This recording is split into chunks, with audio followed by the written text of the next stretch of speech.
Good afternoon. ഇന്ന് നമ്മൾ south ഏഷ്യയിലെ പാകിസ്ഥാനെ കുറിച്ചാണ് പറയുന്നത്.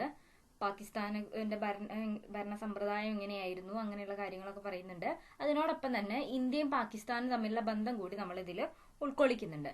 അപ്പൊ നമുക്ക് പാകിസ്ഥാനിലെ ഭരണ സമ്പ്രദായത്തെ കുറിച്ചൊന്ന് നോക്കാം. ഇന്ത്യ വിഭജനത്തിന് ശേഷം പാകിസ്ഥാൻ നിലവിൽ വന്ന സമയത്ത് ഭരണഘടനയ്ക്ക് രൂപം നൽകിയപ്പോൾ ജനറൽ അയൂബ് ഖാൻ അവിടുത്തെ പാകിസ്ഥാനിലെ അധികാരം പിടിച്ചെടുത്തു. എന്നാൽ വമ്പിച്ച ജനകീയ പ്രക്ഷോഭം മൂലം അയൂബ് ഖാന് അധികകാലം സ്ഥാനത്ത് ഇരിക്കാനായി കഴിഞ്ഞില്ല. ആ സ്ഥാനം അദ്ദേഹത്തിന് ഒഴിയേണ്ടതായി വന്നു. കുറച്ചു കാലത്തെ പ്രശ്നങ്ങൾക്ക് ശേഷം ജനറൽ യാഹ്യ ഖാൻ അവിടുത്തെ അധികാരം പിടിച്ചെടുക്കുകയും പട്ടാള ഭരണം നടപ്പിലാക്കുകയും ചെയ്തു. ജനറൽ യാഹ്യ ഖാൻ ആദ്യം ജനറൽ അയൂബ് ഖാൻ ആയിരുന്നു. അദ്ദേഹം സ്ഥാനം ഒഴിഞ്ഞതിന് ശേഷം ജനറൽ യാഹ്യ ഖാൻ അധികാരത്തിലെത്തുകയും പട്ടാള ഭരണം നടപ്പിലാക്കുകയും ചെയ്തു. ഇദ്ദേഹത്തിന്റെ ഭരണകാലത്താണ് ബംഗ്ലാദേശ് പ്രതിസന്ധി രൂക്ഷമാകുന്നത്. അതിനെ തുടർന്ന് 1971 നടന്ന ഇന്ത്യയുമായുള്ള യുദ്ധത്തിനൊടുവില് പൂർവ്വ പാകിസ്ഥാൻ ബംഗ്ലാദേശ് എന്ന പേരില് പുതിയൊരു രാജ്യം ആയി മാറി. 1971 ഡിസംബറില് യാഹ്യ ഖാന്റെ രാജിയെ തുടർന്ന് പാകിസ്ഥാനിൽ ജനാധിപത്യം നിലവിൽ വന്നു. 1971 വരെ അവിടെ പട്ടാള ഭരണമാണ് ഉണ്ടായത്. 71 യാഹ്യ ഖാൻ രാജിവെക്കുകയും പാകിസ്ഥാനിലെ ജനാധിപത്യം നിലവിൽ വരികയും ചെയ്തു.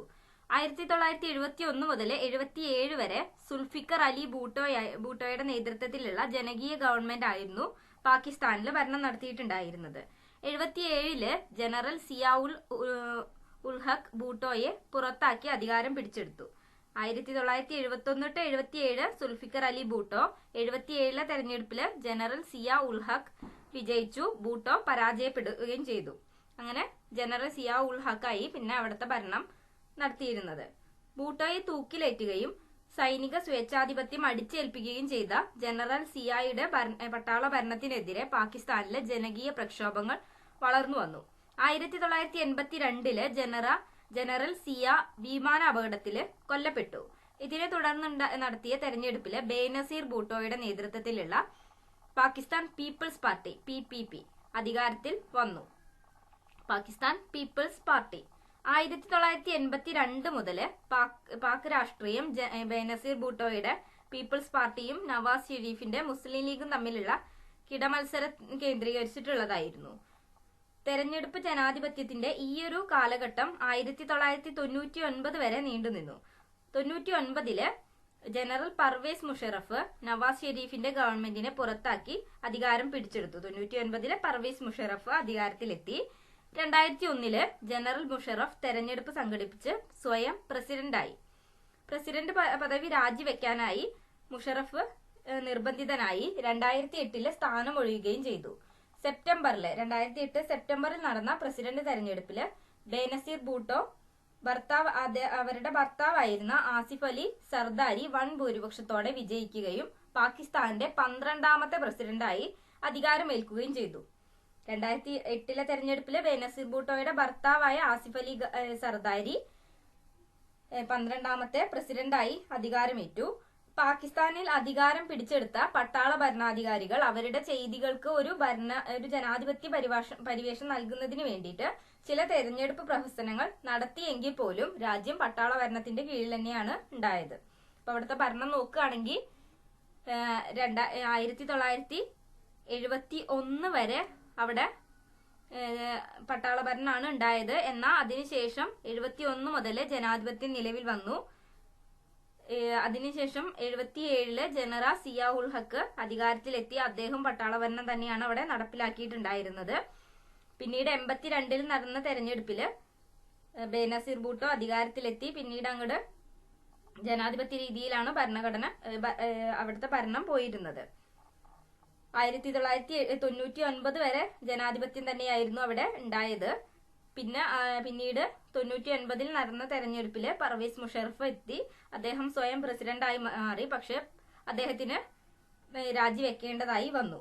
പിന്നെ അതിനുശേഷം 2008 ബേനസീർ ഭൂട്ടോയുടെ ഭർത്താവായിരുന്ന ആസിഫ് അലി സർദാരി വൻ ഭൂരിപക്ഷത്തോടെ വിജയിച്ച് 12ാമത്തെ പ്രസിഡന്റായി അധികാരമേറ്റു. അപ്പോൾ ആ ഒരു സമയത്ത് വീണ്ടും ജനാധിപത്യമാണ് എന്ന് വരുത്തി തീർക്കാനുള്ള ഒരു ശ്രമം അവിടെ നടന്നെങ്കിൽ പോലും അപ്പോഴും എന്ത് തന്നെയായിരുന്നു? പട്ടാള ഭരണം തന്നെയായിരുന്നു പാകിസ്ഥാനിൽ ഉണ്ടായിരുന്നത്. ഒരു സുസ്ഥിര ജനാധിപത്യ സംവിധാനം പടുത്തുയർത്താനായിട്ട് പാകിസ്ഥാന് കഴിഞ്ഞിട്ടുണ്ടായിരുന്നില്ല. അതിന് പല കാരണങ്ങളുണ്ടായിരുന്നു. ജന്മിമാർ, പുരോഹിതന്മാർ, സൈന്യം എന്നിവർക്ക് സമൂഹത്തിൽ ഉണ്ടായിരുന്ന മേധാവിത്വം ഭരണകൂടങ്ങളെ ഇടയ്ക്കിടെ മറിച്ചിടാനായിട്ട് കാരണമായി. ജനകീയ ഗവൺമെന്റിനെ പുറത്താക്കി. പട്ടാളം അധികാരം പിടിച്ചെടുത്തു. പിന്നെ ഇന്ത്യയുമായുള്ള പാകിസ്ഥാന്റെ പോരാട്ടം പട്ടാള അനുകൂലമായ വിഭാഗങ്ങളെ ശക്തിപ്പെടുത്തുകയാണ് ചെയ്തിട്ടുണ്ടായിരുന്നത്.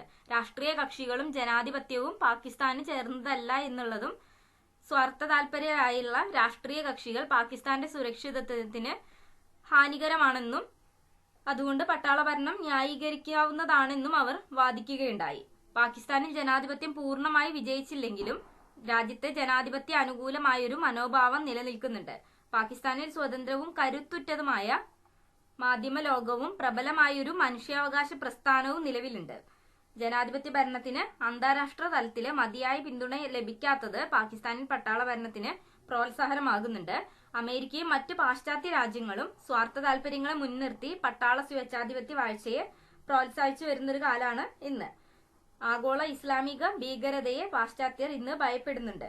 പാകിസ്ഥാന്റെ അധീനതയിലുള്ള അണ്വായുധങ്ങള് ഈ ഭീകരന്മാരുടെ കയ്യിൽ ചെന്നുപെടുമോ എന്നുള്ള ഒരു ഭീതി അവർക്ക് ഉണ്ട്. പാശ്ചാത്യരുടെ ഈ ഭീതിയിൽ നിന്ന് പാക് പട്ടാളം മുതലെടുക്കുന്നുമുണ്ട്. പാകിസ്ഥാനിലെ പട്ടാള ഭരണം പശ്ചിമേഷ്യയിലും ദക്ഷിണേഷ്യയിലുമുള്ള തങ്ങളുടെ താല്പര്യങ്ങൾ സംരക്ഷിക്കുമെന്ന് പാശ്ചാത്യ രാജ്യങ്ങൾ ഇന്ന് കരുതപ്പെടുന്നു. ഇനി നമ്മളെ ഇന്ത്യയും പാകിസ്ഥാനും തമ്മിലുള്ള ബന്ധത്തെ കുറിച്ചാണ് പറയുന്നത്.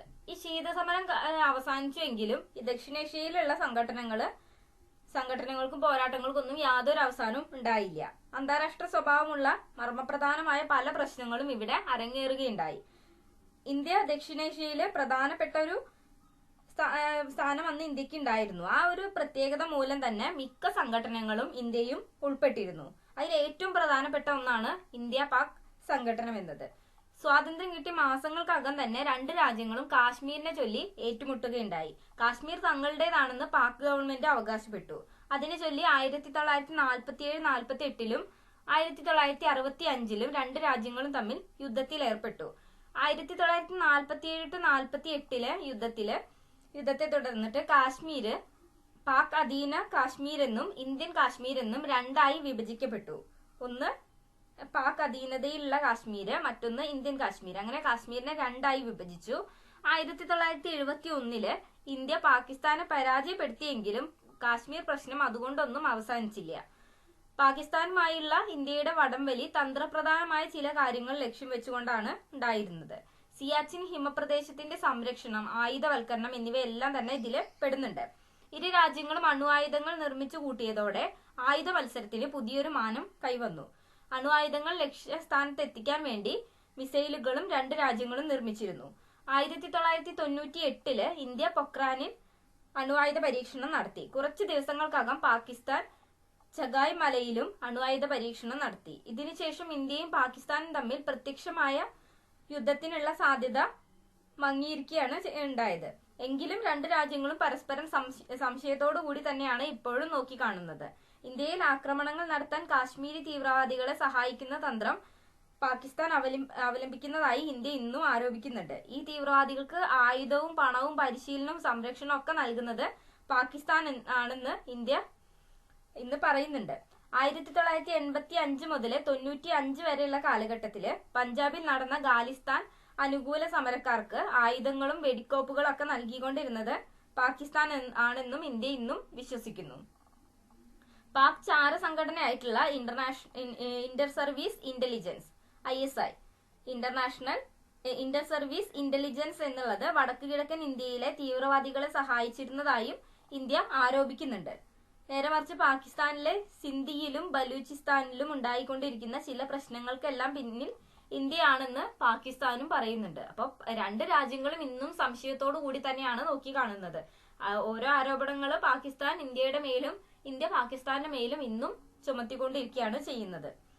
നദീജലം പങ്കിടുന്ന കാര്യത്തിലും ഇന്ത്യയും പാകിസ്ഥാനും തമ്മിൽ തർക്കങ്ങൾ ഒരുപാട് ഉണ്ടായിട്ടുണ്ട്. സിന്ധു നദിയിലെ ജലവിനിയോഗത്തെ കുറിച്ച് 1960 രണ്ട് രാജ്യങ്ങളും തമ്മിൽ അഭിപ്രായ വ്യത്യാസം നിലനിന്നിരുന്നു. അവസാനം ലോകബാങ്കിന്റെ സഹായത്തോടുകൂടി ഇന്ത്യയും പാകിസ്ഥാനും 1960 സിന്ധു നദീജല കരാർ ഉണ്ടാക്കുകയുണ്ടായി. ഇരു രാജ്യങ്ങളും തമ്മിൽ പലതവണ ഏറ്റുമുട്ടിയെങ്കിലും ഈ കരാറിന് ക്ഷതമൊന്നും ഇന്നും സംഭവിച്ചിട്ടില്ല. കരാറിലെ വ്യവസ്ഥകൾ വ്യാഖ്യാനിക്കുന്നത് സംബന്ധിച്ച് ചില തർക്കങ്ങൾ ഇപ്പോഴും നിലവിലുണ്ട്. എന്നാലും അത് അത്ര തന്നെ സംഘർഷാവസ്ഥയിലേക്ക് എത്തിയിട്ടില്ല. അതുപോലെ റാൻ ഓഫ് കച്ചിലെ സർക്രീക്കിൽ അതിർത്തി നിർണയിക്കുന്ന കാര്യത്തിലും തർക്കം തീർന്നിട്ടില്ല. തർക്കം നിസാരമാണെങ്കിൽ പോലും അതിനപ്പുറം പല പ്രശ്നങ്ങളും ഇന്ന് നിലനിൽക്കുന്നുണ്ട്. തർക്കം പരിഹരിക്കാൻ കഴിഞ്ഞാൽ സർക്രീക്കിനോട് ചേർന്ന് കിടക്കുന്ന കടലിലെ വിഭവ സമ്പത്ത് ആരുപയോഗിക്കുമെന്നുള്ളതും ഒരു വലിയ പ്രശ്നമായി തന്നെയാണ് ഇന്ന് നിലനിൽക്കുന്നത്. ഇത്തരം പ്രശ്നങ്ങൾ പരിഹരിക്കുന്നതിന് ഇന്ത്യയും പാകിസ്ഥാനും തമ്മിൽ ഇന്ന് ഒരുപാട് ചർച്ച നടന്നു വരികയാണ്. ഇന്ത്യ പാക് ബന്ധത്തിന്റെ കഥ അവസാനിക്കാത്ത ഒരു വടംവലിയുടേതാണ്. എങ്കിലും സംഘർഷങ്ങളെ നിയന്ത്രിച്ചു നിർത്താൻ വേണ്ടി ഒരുപാട് ശ്രമങ്ങൾ ഇന്ന് നടക്കുന്നുണ്ട്. ഒരു യുദ്ധം പൊട്ടിപ്പുറപ്പെടുന്നതിനുള്ള അപകട സാധ്യത കുറയ്ക്കുന്നതിനായി പരസ്പര വിശ്വാസം വളർത്തുന്നതിനുള്ള ശ്രമവും ഇന്ന് നടന്നു വരുന്നു. ഇരു രാജ്യങ്ങൾക്കിടയിലെയും ജനങ്ങൾക്കിടയിൽ സൗഹാർദ്ദപരമായ അന്തരീക്ഷം സൃഷ്ടിക്കുന്നതിന് അവിടുത്തെ സാമൂഹ്യ പ്രവർത്തകരും പ്രമുഖ നേതാക്കന്മാരും ശ്രമിച്ചുകൊണ്ടിരിക്കുന്നുണ്ട്. പരസ്പരം മനസ്സിലാക്കുന്നതിനും ഇരു രാജ്യങ്ങൾക്കും ഇടയിലുള്ള പ്രധാന പ്രശ്നങ്ങൾക്ക് പരിഹാരം കണ്ടെത്തുന്നതിനും രാഷ്ട്രീയ നേതാക്കന്മാർ ഇടയ്ക്കിടെ ഉന്നതതല ചർച്ചകൾ നടത്താറുണ്ട്. രാജ്യങ്ങൾക്കിടയിലുള്ള ഗതാഗത സൗകര്യം വർദ്ധിപ്പിക്കുന്നതിന് വേണ്ടി പല പുതിയ ബസ് റൂട്ടുകളും തുറക്കുകയുണ്ടായി. ഇന്ത്യൻ പഞ്ചാബിനും പാക് പഞ്ചാബിനും ഇടയ്ക്കുള്ള വ്യാപാരം ഗണ്യമായി വർദ്ധിച്ചിട്ടുണ്ട്. അയൽ രാജ്യത്ത് സന്ദർശനം നടത്തണമെന്ന ആഗ്രഹമുള്ളവർക്ക് ഇപ്പോൾ വിസ ലഭിക്കാൻ വളരെ എളുപ്പവുമാണ്. അങ്ങനെ പാകിസ്ഥാനും ഇന്ത്യയും തമ്മിലുള്ള പ്രശ്നങ്ങൾക്ക് പരിഹാരം കണ്ടെത്താനായിട്ടുള്ള ഒരു ശ്രമം ഇന്ന് നടക്കുന്നുണ്ട്. ഇന്ന് ഇത്രയാണ് പറയാനുള്ളത്. Thank you.